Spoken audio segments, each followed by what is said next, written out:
Capítulo 4. A humilhação. Examinemos o significado da palavra humilhação.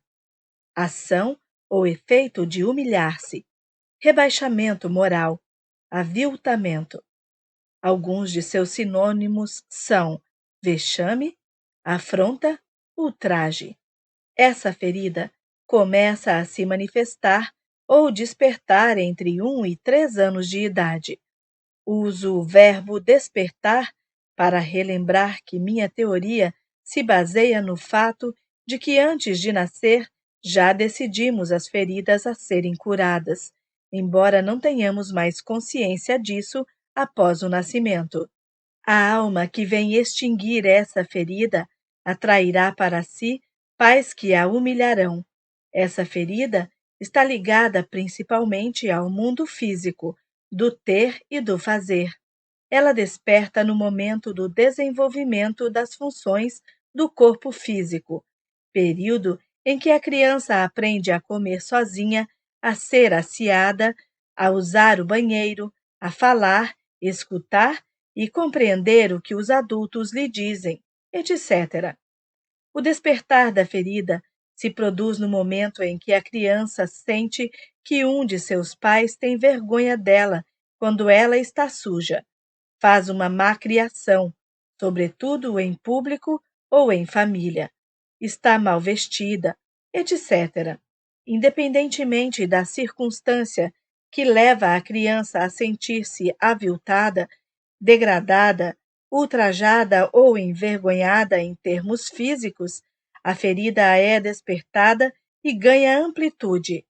Tomemos o exemplo do bebê que brinca com seu cocô, espalhando-o pelo colchão ou fazendo alguma outra arte nojenta. A ferida desperta quando ele ouve a mãe contar ao pai o que aconteceu, chamando-o de porquinho. Mesmo em idade tenra, o bebê pode perceber o nojo nos pais e se sentir humilhado e envergonhado. Lembro-me de um episódio quando eu tinha 6 anos e era interna num colégio de freiras. Dormíamos todas juntas num grande dormitório e quando uma garotinha fez xixi na cama, a religiosa a obrigou a percorrer as salas de aula no dia seguinte com seu lençol sujo nas costas. Humilhando-a e mortificando-a daquela maneira, a freira julgava que aquilo não se repetiria mais. Todos sabemos que acontece justamente o contrário. Esse tipo de humilhação agrava a situação. Toda criança que tem uma ferida da humilhação e vive tal experiência verá sua ferida piorar. A sexualidade também contribui com sua cota de potencial humilhação. Por exemplo, quando a mãe surpreende o filho se masturbando e exclama: "Que vergonha!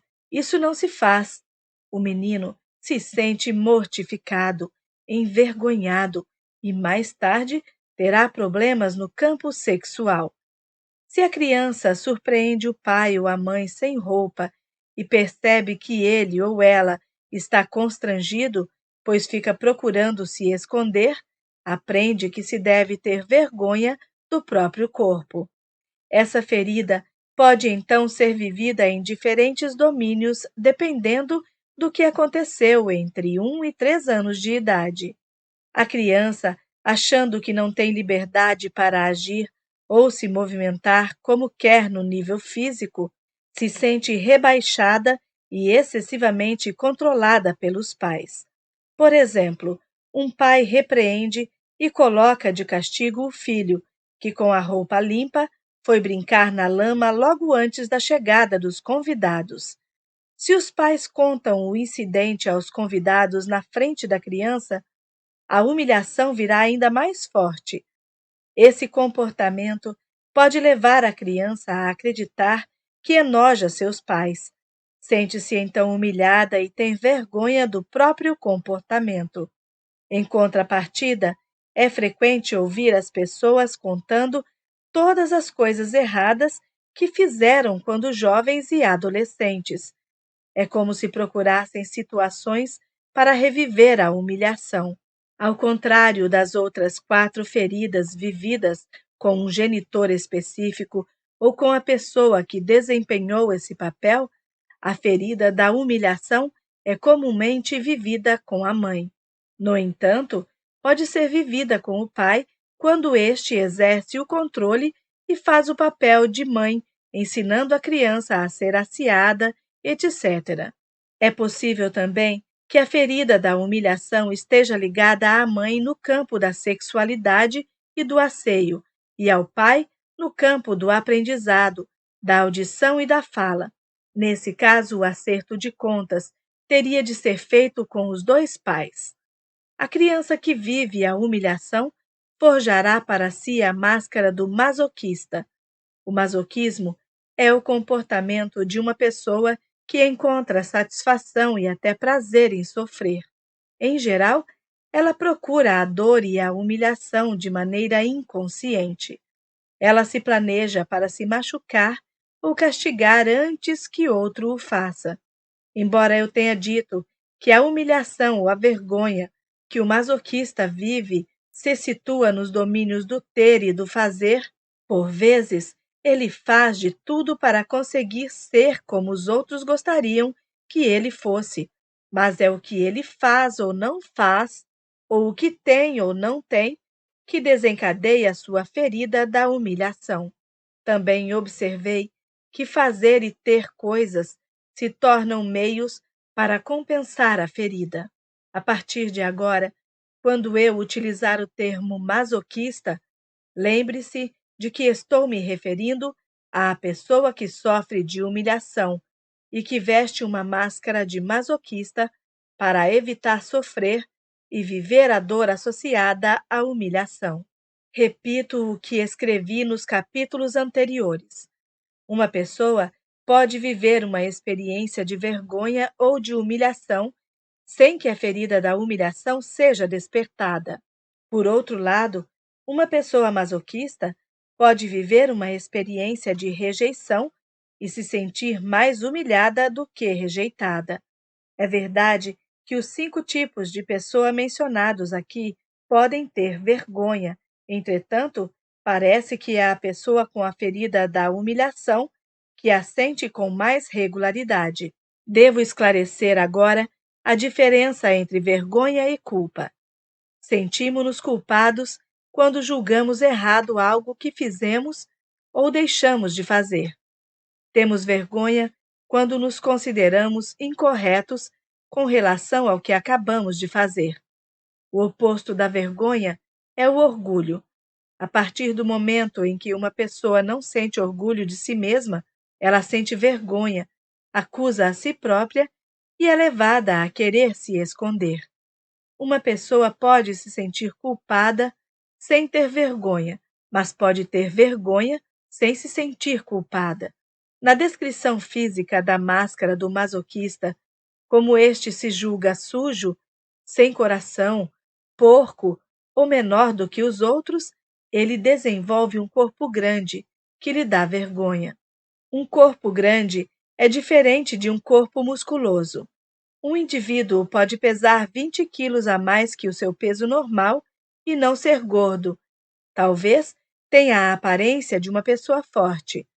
O masoquista, por sua vez, é grande por conta do excesso de gordura. Seu corpo é rechonchudo, parece mais compacto do que largo. Podemos notar isso ao observá-lo de costas.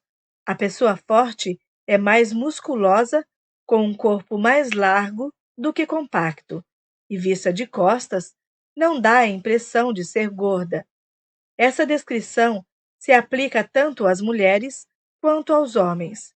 Se apenas uma parte do corpo é grande e protuberante, por exemplo, a barriga, as nádegas ou os seios, isso indica uma ferida da humilhação menos intensa. Podemos também associar a máscara de masoquista às seguintes características: estatura baixa, pescoço largo e inchado, tensões no pescoço, na garganta, nos maxilares e na pelvis. Ele costuma ter um rosto redondo e seus olhos são arregalados e inocentes como os de uma criança. É evidente que uma pessoa com todas essas características físicas sofre de uma ferida mais intensa. Trabalhei com centenas de masoquistas, a maioria mulheres, que apresentavam uma ferida da humilhação evidente. Várias delas levaram até um ano para admitir que tinham vergonha de si mesmas ou se sentiam humilhadas. Se você reconhece em seu corpo as características físicas do masoquista e tem dificuldade em perceber sua ferida da humilhação, não se preocupe e gaste o tempo que for preciso para fazer isso. Aliás, não gostar de apressar as coisas constitui uma das características do masoquista. É difícil para ele, inclusive, acelerar o ritmo quando necessário e sente vergonha por não conseguir chegar tão rápido quanto os outros. Ele precisa aprender a se dar o direito de avançar no próprio ritmo. É difícil reconhecer a máscara do masoquista nas pessoas que conseguem controlar bem o peso. Se você é do tipo que ganha peso com facilidade e fica gordinho quando não controla a alimentação, é possível que tenha essa ferida da humilhação e ela esteja momentaneamente oculta. Essa rigidez que lhe permite controlá-la é explicada no capítulo 6 deste livro. Querendo se mostrar firme e não ser controlado por aqueles que o humilham, o masoquista passa a ser muito dinâmico e sua coluna sofre. Tomemos como exemplo o caso de uma mulher que, querendo agradar ao marido, aceita que a sogra venha morar em sua casa. Pouco tempo depois, a sogra fica doente e ela se julga então obrigada a cuidar dela. O masoquista tem o dom de se colocar em situações em que deve cuidar de alguém. Assim esquece cada vez mais de si mesmo. Quanto mais coisas carrega nas costas, mais peso ganha. Toda vez que o masoquista tenta fazer tudo pelos outros, ele deseja, na realidade, criar restrições e obrigações para si próprio. Ele acredita que despender tempo para ajudar os demais é algo que não lhe trará vergonha. No entanto, muitas vezes sente-se humilhado porque os outros se aproveitam dele. Aliás, ele raramente se sente reconhecido pelo que faz. Ouvi várias mulheres masoquistas dizerem que estavam cheias de bancar a empregada, e, embora se queixassem, continuavam a agir assim, pois não percebiam que elas mesmas haviam criado tais obrigações. Também ouvi diversos desabafos, como, por exemplo, após 30 anos de bons serviços, a direção me jogou na rua feito lixo. Esse tipo de pessoa, que se considera dedicada, não se sente realmente reconhecida. Além disso, é fácil perceber o sentimento de humilhação exposto nessa frase. Uma pessoa não masoquista tenderia a dizer: após 30 anos de serviço, eles me despediram, sem usar o termo lixo. O masoquista não compreende que, fazendo tudo para os outros, os degrada e humilha, fazendo-os sentir que, sem sua ajuda, não serão bem-sucedidos. É comum, inclusive, o masoquista afirmar perante a família e os amigos que determinada pessoa não faz nada sem ele, e isso diante da própria pessoa, que se sentirá duplamente humilhada. É importante que ele se dê conta de que não precisa ocupar tanto espaço na vida de seus conhecidos, mas, em geral, ele não percebe que age dessa forma, pois costuma fazê-lo de maneira sutil. Eis porque seu corpo físico ocupa muito espaço. Ele reflete sua crença. Quando o masoquista conseguir se achar especial e importante, não terá mais que provar isso para os outros. Reconhecendo-se, seu corpo não precisará mais ocupar tanto espaço. Ele parece controlar-se, mas esse controle é motivado principalmente pelo medo de ter vergonha dos que lhe são próximos ou de si mesmo. A mãe masoquista, por exemplo, tende a controlar o vestuário, a aparência e o asseio de seus filhos e de seu parceiro. É o tipo de mãe que quer que os filhos cuidem do próprio asseio desde muito pequenos. Se ela não conseguir isso, sentirá vergonha de si mesma como mãe. Como o masoquista, homem ou mulher, é frequentemente apegado à mãe, ele vai fazer de tudo para não lhe causar vergonha. Ela tem bastante influência sobre o masoquista, mesmo que isso aconteça de modo inconsciente e involuntário. Ele vê a mãe como um grande peso a ser carregado, o que lhe fornece outra boa razão para se julgar um apoio bem sólido. Essa influência continua inclusive após a morte dela. Embora isso lhe provoque um sentimento de vergonha, em geral o masoquista se sente consolado ou libertado pela morte da mãe, pois ele costumava permitir que ela sufocasse sua liberdade. Apenas quando a ferida da humilhação está em vias de ser curada é que essa influência se atenua. Mas há aqueles que são de tal forma apegados à mãe que, quando esta morre, têm uma forte crise de agorafobia. Infelizmente, esses indivíduos costumam ser medicados como se fossem depressivos. E como não são tratados de modo correto pela doença que de fato têm, levam muito tempo para se recuperar. O masoquista tem dificuldade para exprimir suas reais necessidades e o que sente verdadeiramente. Desde jovem evita falar, com medo de se envergonhar ou causar vergonha a alguém. Os pais de uma criança masoquista lhe dizem frequentemente que o que acontece na família não é da conta de ninguém e que ela não deve falar sobre isso. Deve guardar tudo para si, as situações vexaminosas ou os membros da família dos quais temos vergonha devem ser mantidos em segredo. Não se fala, por exemplo, de um tio na prisão, de um irmão suicida, de um membro da família internado num hospital psiquiátrico, etc. Certa vez, um homem me contou que se envergonhava por ter feito sua mãe sofrer quando ele era jovem, ao roubar dinheiro de sua bolsa. Ele considerava inaceitável fazer isso com uma mãe que já se privava de tudo em prol dos filhos. Ele nunca havia contado aquilo a ninguém.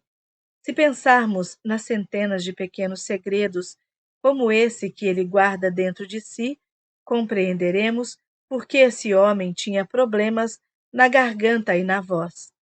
Algumas pessoas me confidenciaram a vergonha que sentiam na adolescência, quando desejavam coisas caras enquanto sua mãe se privava do essencial. Elas não ousavam falar desses desejos, principalmente com a mãe. Em geral, o masoquista chega ao ponto de perder contato com os próprios desejos para não desagradar a mãe. O masoquista costuma ser hipersensível. Qualquer coisa o afeta. Faz de tudo para não magoar os outros. Quando alguém, sobretudo seus entes queridos, se sente infeliz, ele se julga culpado. Acha que deveria ou não deveria ter dito ou feito alguma coisa. Não compreende que, ao se manter focado nas necessidades dos outros, não escuta as suas próprias. Dos 5 tipos de personalidade, o masoquista é o que menos ouve suas necessidades, embora quase sempre tenha consciência do que quer. Ele sofre com isso, o que contribui para alimentar sua ferida da humilhação e sua máscara de masoquista. Ele faz de tudo para se mostrar útil. É uma maneira de esconder sua ferida e ter a ilusão de que não sofre de humilhação. O masoquista costuma ter a capacidade de fazer os outros rirem.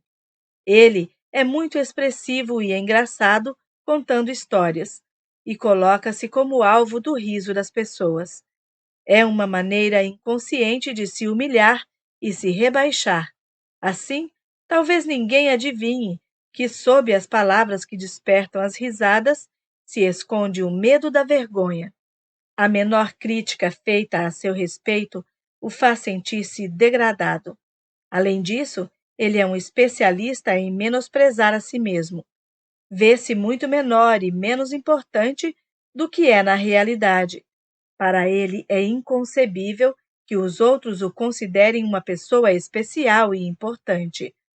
Observei que o diminutivo está muito presente em seu vocabulário. Ele dirá coisas como: tem um minutinho para mim? Posso dar uma sugestãozinha? Sua letra é miúda, assim como seus passos. Ele gosta de carros pequenos, casas pequenas, objetos pequenos, pouca comida e etc. Se você se reconhece na descrição do masoquista e não tem consciência de falar dessa maneira, sugiro que peça a seus amigos que o observem e escutem. Em geral, somos os últimos a nos conhecer de verdade. Quando o masoquista usa o termo grande, é na verdade para se rebaixar e se humilhar. Se ele se sujar comendo, por exemplo, o que é bastante frequente, dirá ou pensará: que grande porco eu sou! Certo dia, numa reunião social, eu estava na companhia de uma senhora do tipo masoquista que estava muito bem vestida e usava joias deslumbrantes. Elogiei-a e ela me respondeu: pareço uma grande milionária, não acha? Mas só pareço. O indivíduo que sofre de humilhação é sempre levado a se recriminar por tudo e até mesmo a assumir a culpa pelos outros. É sua maneira de ser uma boa pessoa. Um homem masoquista me contou que quando sua esposa se sente culpada de alguma coisa, ele se deixa facilmente convencer de que a culpa é dele. Por exemplo, ela lhe dá uma lista de compras e se esquece de anotar um item que é comprado regularmente. Ele volta da loja sem aquele item e é repreendido. Por que não se lembrou? Você sabe muito bem que compramos isso toda semana. Ele se sente culpado e se recrimina. Não compreende que ela o acusa porque se sente culpada, mas mesmo que ela tivesse lamentado o próprio esquecimento, ele se odiaria por não ter pensado em comprá-lo e se desculparia. Esse exemplo ilustra fielmente o hábito que o masoquista tem de assumir a culpa e se recriminar por tudo, até mesmo pelo que não é de sua responsabilidade. Assumir a culpa e se desculpar nunca resolvem nada, pois todas as vezes que esse tipo de situação se repete, ele se culpa novamente. É importante ressaltar que os outros não podem nos fazer sentir culpados, pois a culpa só pode vir de dentro de nós. A pessoa masoquista, em geral, se sente impotente diante dos amigos mais chegados. Quando é repreendida, reação que ela atrai de maneira inconsciente, fica perplexa, não sabendo o que dizer para se defender. Censura-se e sofre pela situação. Em seguida, tentará encontrar justificativas e explicações com a finalidade de fazer as pazes. Julgando-se culpada, acha que é seu dever conciliar as coisas. Todos os 5 tipos de caráter se sentem culpados por razões distintas. O masoquista, por sentir-se humilhado com facilidade, é mais suscetível à culpa. A liberdade é muito importante para o masoquista. Ser livre significa não ter que prestar contas, não ser controlado por ninguém e fazer o que quer e quando quer. Em criança, o masoquista sentia-se preso, sobretudo, aos pais. Estes o impediram de ter os amigos que ele queria ou de sair à vontade, e lhe davam várias tarefas ou responsabilidades em casa, como cuidar das outras crianças. Em geral, o masoquista é induzido a criar obrigações para si mesmo com mais regularidade do que o normal. Quando sente que não há ninguém para refreá-lo, ele explode, vive a vida a fundo, sem limites, e exagera. Come demais, compra demais, cozinha demais, bebe demais, transa demais, quer ajudar demais, trabalha demais, gasta demais, acha que tem coisas demais e fala demais. Quando adota um desses comportamentos, tem vergonha de si mesmo, sentindo-se mal com os olhares ou os comentários dos outros. Daí seu temor de chegar ao seu limite, pois está convencido de que fará coisas vexatórias, tanto no plano sexual quanto no social. Além disso, acha que, se cuidar muito de si, não será útil aos outros. Isso vem despertar a humilhação vivida na juventude, quando ele ousava se recusar a cuidar dos outros. Há muita energia bloqueada no corpo do masoquista. Se ele se permite, sem vergonha ou culpa, ser livre como precisa, seu corpo emagreceria, pois ele desbloquearia a energia. O maior medo do masoquista é, portanto, a liberdade. No fundo, ele está convencido de que não saberia administrar o fato de ser livre.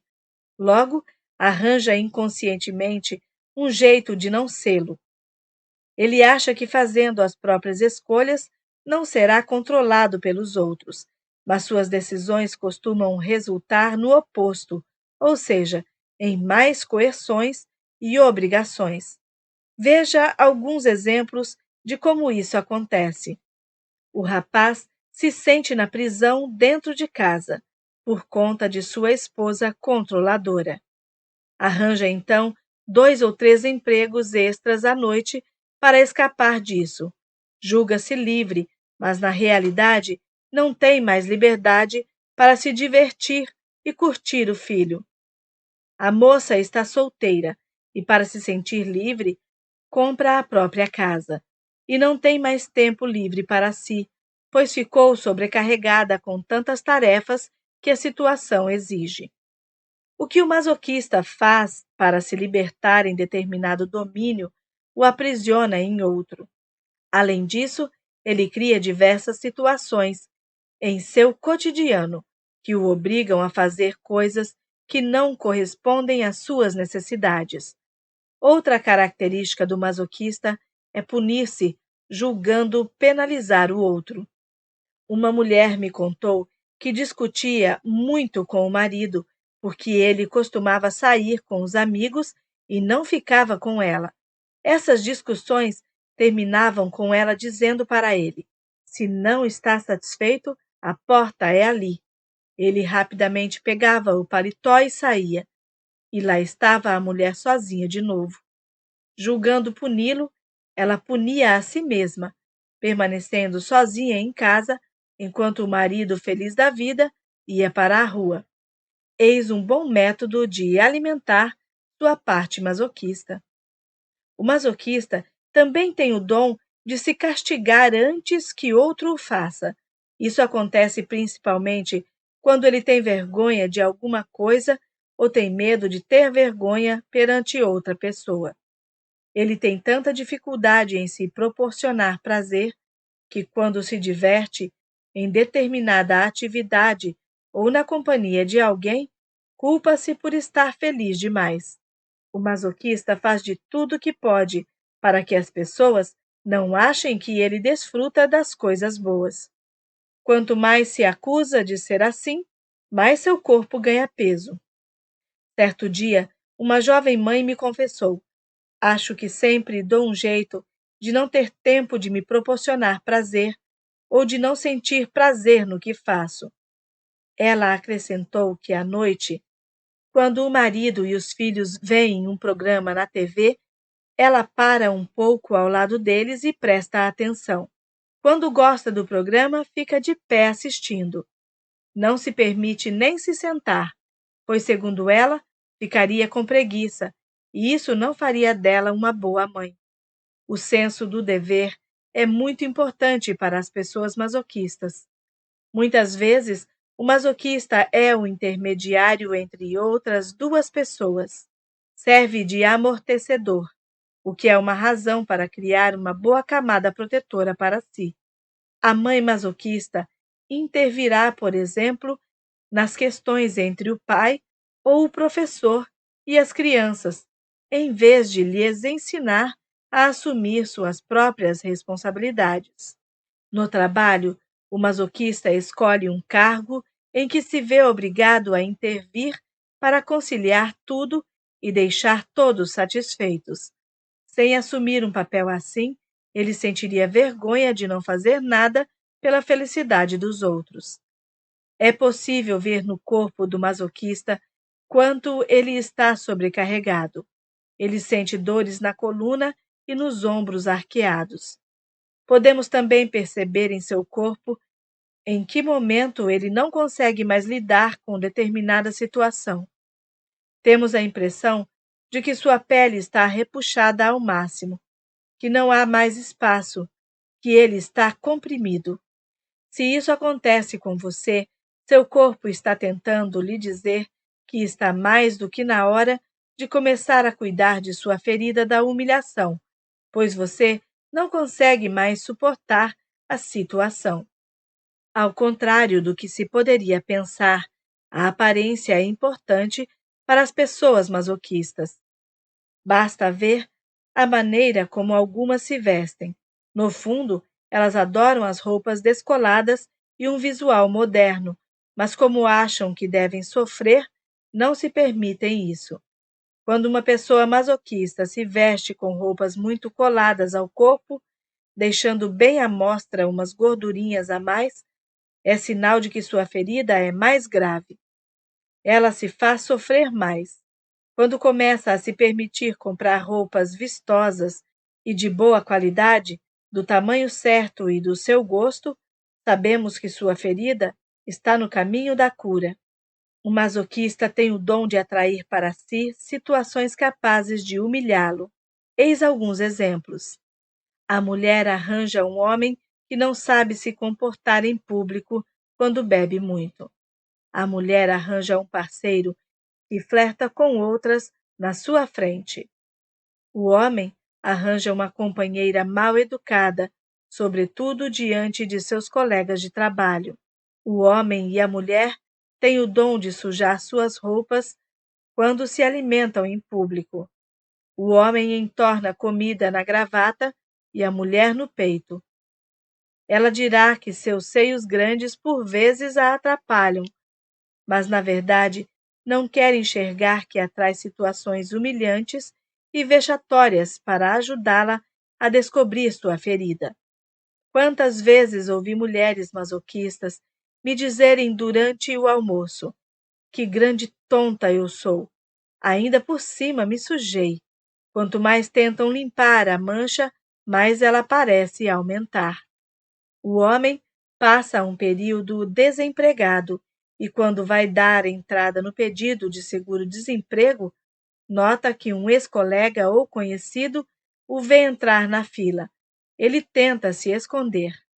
Só os indivíduos que sofrem de humilhação vivem as situações descritas nos exemplos anteriores dessa maneira.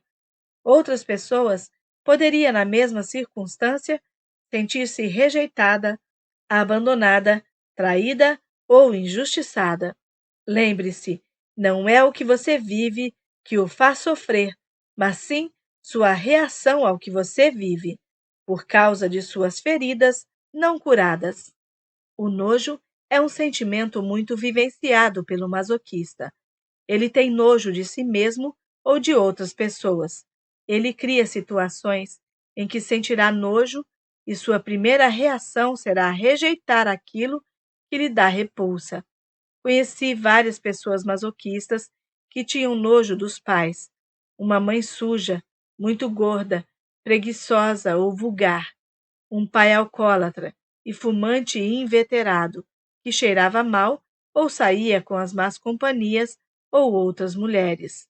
Quando crianças, essas pessoas não queriam convidar os amigos para irem à sua casa, o que diminuía a possibilidade de ter tantos amigos quanto os outros.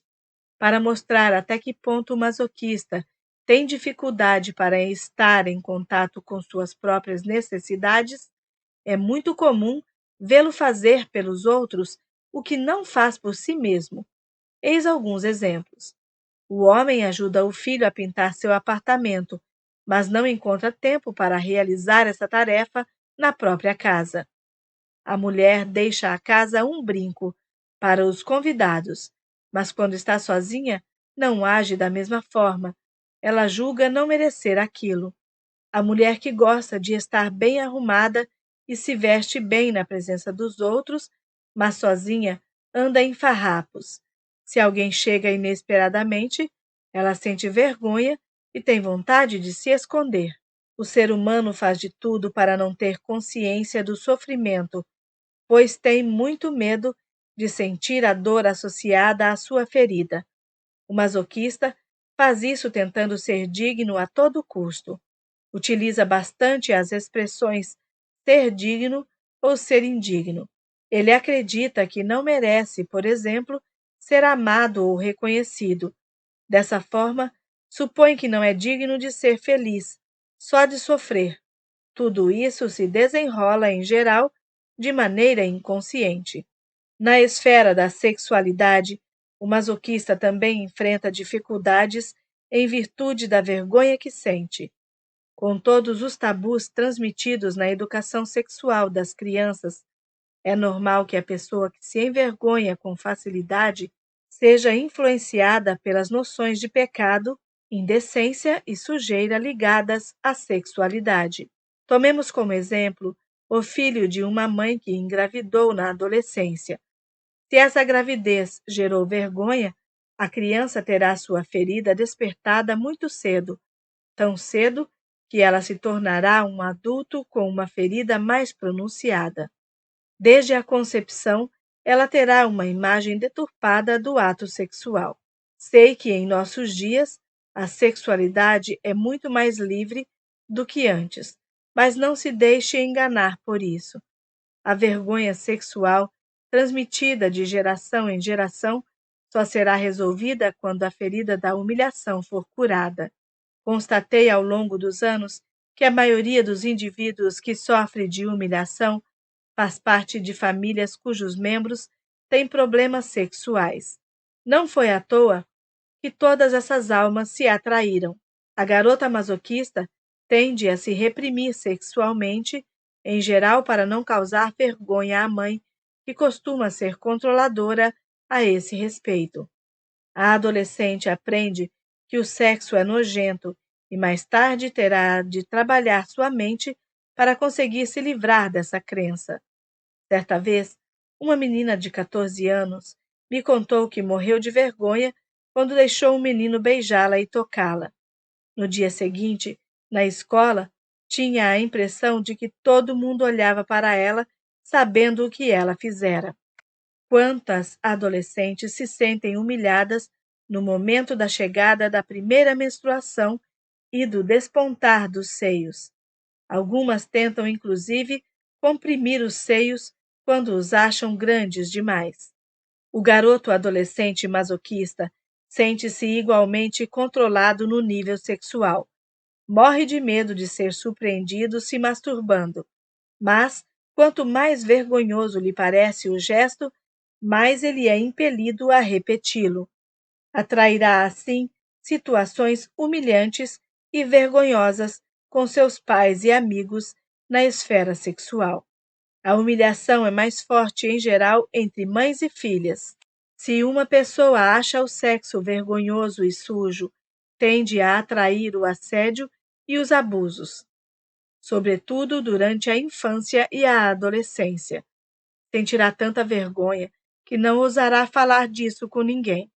Várias mulheres do tipo masoquista me contaram que, após reunirem toda a coragem para dizer às mães que estavam sofrendo assédio ou incesto, ouviram em resposta coisas como: "A culpa é sua, você que é sexy demais.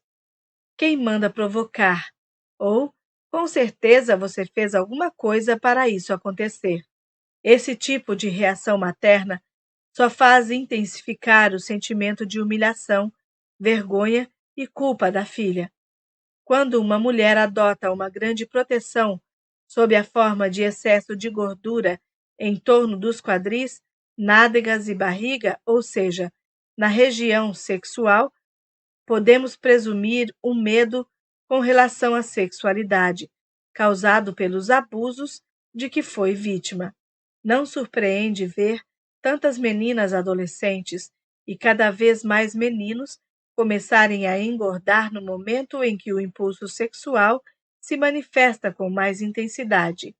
É um bom método para não serem desejáveis, não serem assediados e inconscientemente se privarem do prazer sexual. Muitas mulheres já me disseram: se eu tivesse um corpo bonito e magro, eu seria sexy demais e talvez enganasse meu marido. Ou eu me vestiria mais sexy e meu marido teria ciúmes.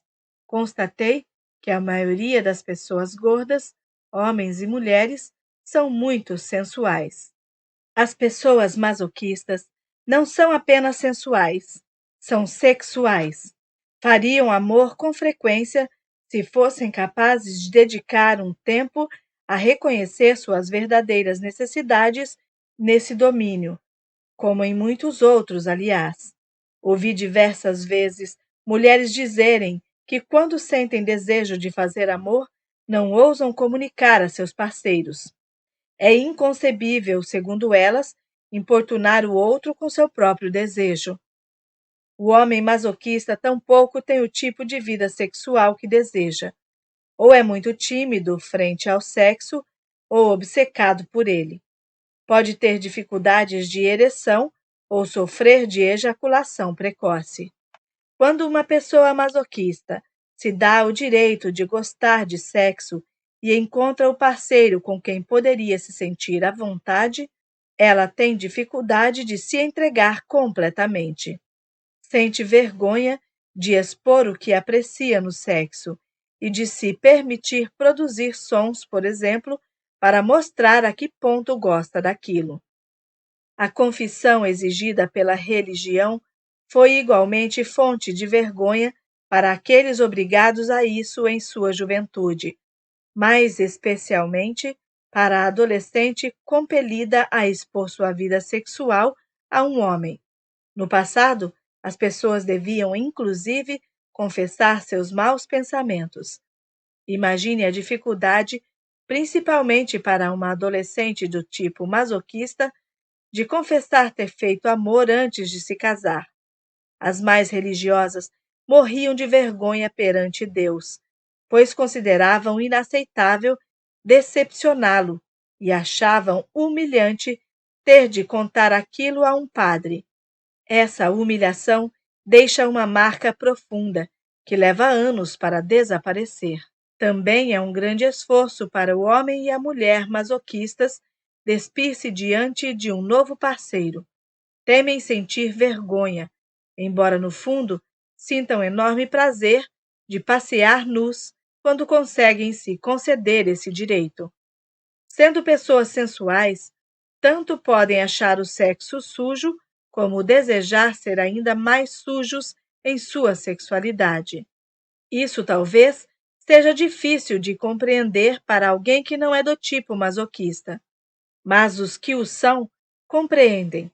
Acontece a mesma coisa com todos os tipos de ferida.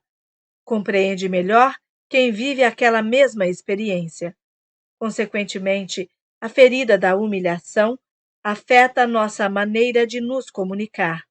Os medos do masoquista que o impedem de se comunicar com clareza são de magoar o outro, de parecer egoísta, de revelar suas necessidades ou desejos, de ser rebaixado ou humilhado, de que o outro faça-o sentir-se como lixo, de se sentir ou ser taxado de indigno.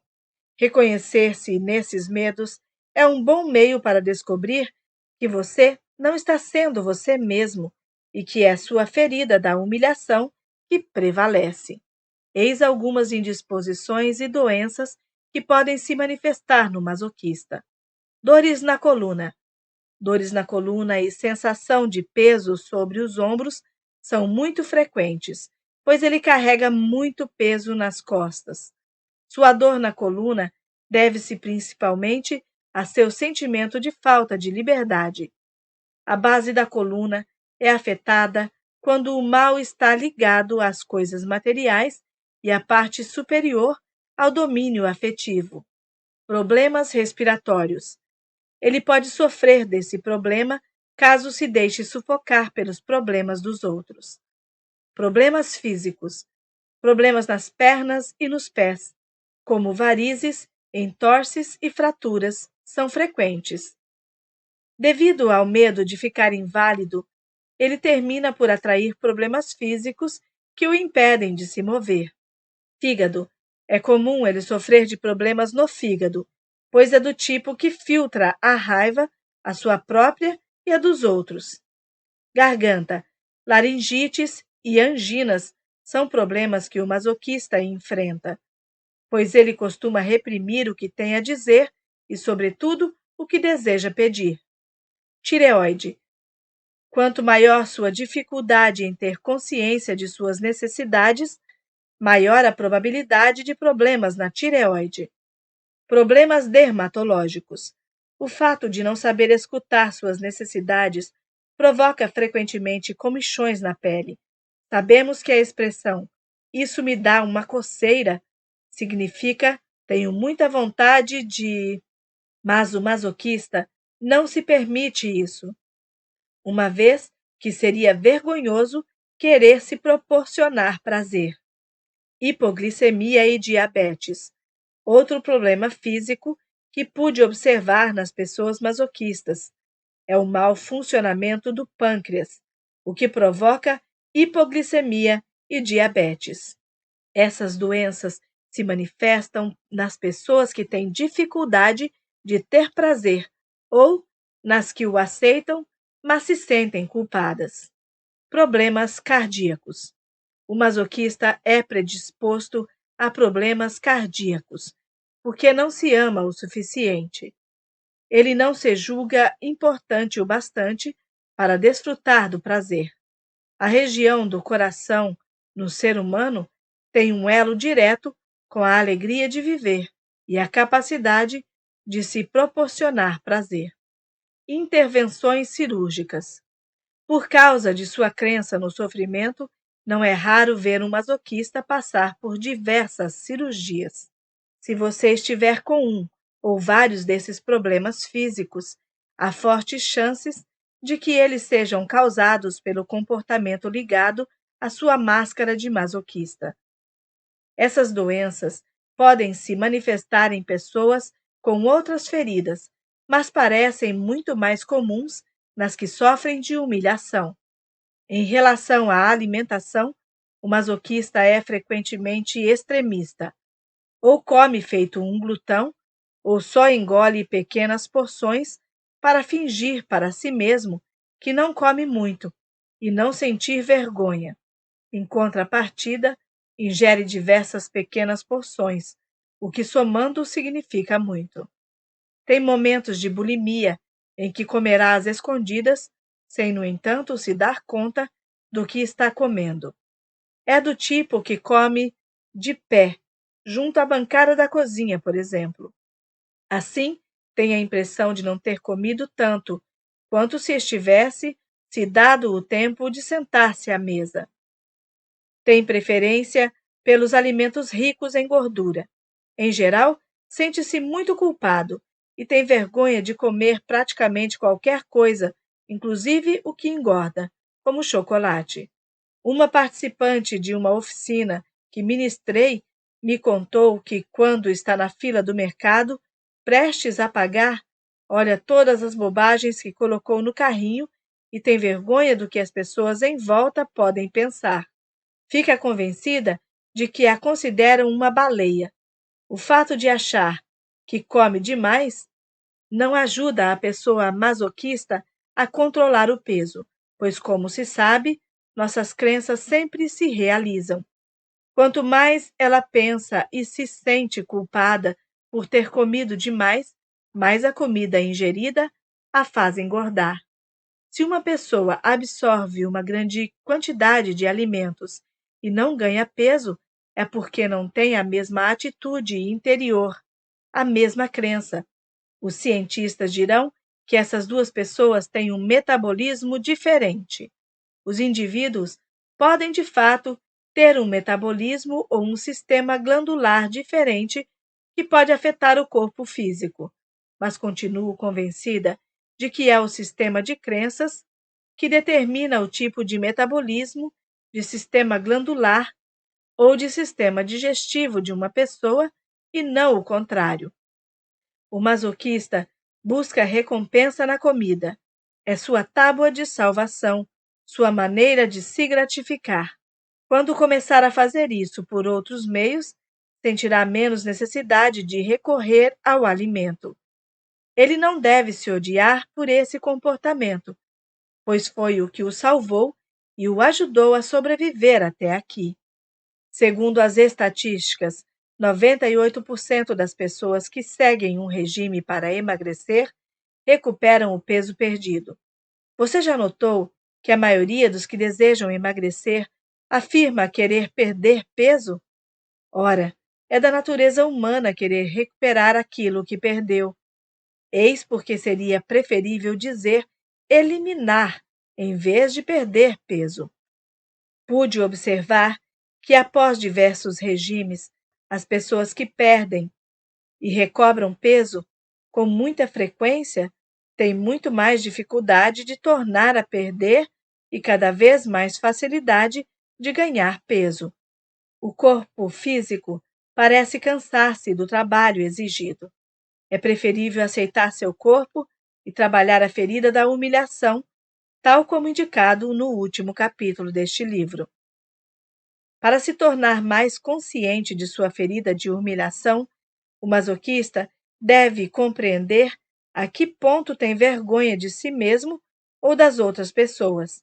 Além disso, deve reconhecer todas as ocasiões em que se humilhou ou se considerou indigno. Como ele costuma ser radical, a princípio não enxerga as situações vexatórias, mas logo admite várias delas. Quando isso acontece, sua primeira reação é ficar em choque, mas depois acha graça. É o início da cura. Se você se reconhece na ferida da humilhação, lembre-se de que precisa trabalhar mais no nível da alma, libertando-se do sentimento de humilhação. Se você trabalha apenas no nível físico, controlando-se o tempo todo para não engordar ou para emagrecer, não está em harmonia com seu plano de vida e deverá reencarnar num novo corpo, talvez ainda mais gordo. Enquanto estiver aqui, é mais sensato planejar libertar sua alma do que controlar seu corpo. É importante saber que sua mãe ou seu pai também vivem a ferida da humilhação. Ao sentir compaixão por eles, será mais fácil senti-la por você mesmo. Lembre-se de que a principal causa de uma ferida é a incapacidade de perdoar o que infligimos a nós mesmos ou aos outros. É difícil nos perdoar, pois, em geral, não temos consciência de que nos auto-sabotamos. Quanto mais grave a ferida da humilhação, mais você se humilha, comparando-se aos outros ou humilha outras pessoas, sentindo vergonha delas ou querendo fazer demais por elas. Já mencionei que a máscara de masoquista parece ser a mais difícil de reconhecer e aceitar. Se você se vê na descrição física dessa máscara, mas não nas outras características, sugiro que releia o capítulo várias vezes nos próximos meses. Aos poucos, as situações de vergonha e humilhação que viveu virão à sua lembrança. Dê-se o tempo necessário para reconhecer essa ferida em você. As características e os comportamentos mencionados neste capítulo só estão presentes quando uma pessoa veste a máscara de masoquista para evitar viver a humilhação. Conforme a gravidade da ferida e a intensidade da dor, essa máscara pode ser usada alguns minutos por semana ou praticamente o tempo todo. Características da ferida da humilhação. Despertar da ferida. Entre 1 e 3 anos de idade, com o genitor responsável por seu desenvolvimento físico, em geral a mãe. Falta de liberdade. Sentir-se humilhado pelo controle desse genitor. Máscara. Masoquista. Corpo. Gordo, arredondado, estatura baixa, pescoço largo e inchado, tensões no corpo, na garganta, nos maxilares e na pelvis. Rosto redondo, franco. Olhos grandes, arregalados, abertos e inocentes como os de uma criança. Vocabulário: ser digno, ser indigno, pequeno, grande. Caráter: sente vergonha de si mesmo e dos outros ou medo de causar vergonha. Não gosta de ir muito depressa. Conhece suas necessidades, mas não as escuta. Carrega muito peso nas costas. Controla-se para evitar a vergonha. Julga-se sujo, sem coração, porco ou menor do que os outros. Dependente: dá um jeito de não ser livre, pois ser livre significa ilimitado. Se não tiver limites, tem medo de se exceder. Maternal: hipersensível. Castiga-se julgando castigar o outro. Quer ser digno. Sente nojo, vergonha no âmbito sexual. Não escuta suas necessidades sexuais. Compensa e se recompensa por meio da comida. Maior medo: liberdade. Alimentação: gosta de alimentos ricos em gordura. Bulimia: ingere várias pequenas porções. Vergonha de comprar ou comer gulodices. Doenças possíveis: coluna, ombros, garganta, angina, laringite.